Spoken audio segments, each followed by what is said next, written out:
Western railway employees union Bhavnagar terminus branch દ્વારા સ્નેહ મિલન યોજાયું હતું.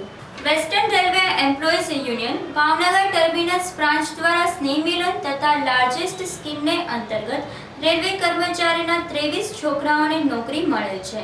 તેઓનું સન્માન ભાવનગર ટર્મિનસ ખાતે કરવામાં આવ્યું હતું. વેસ્ટર્ન રેલવે એમ્પ્લોઈઝ યુનિયનના ભગીરથી કાર્યથી રેલવે કર્મચારીઓમાં હર્ષની લાગણી ફેલાયેલ છે.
કાર્યક્રમમાં વેસ્ટર્ન રેલવે એમ્પ્લોઈઝ યુનિયનના હોદ્દેદારો, આગેવાનો અને સ્ટાફ જોડાયા હતા.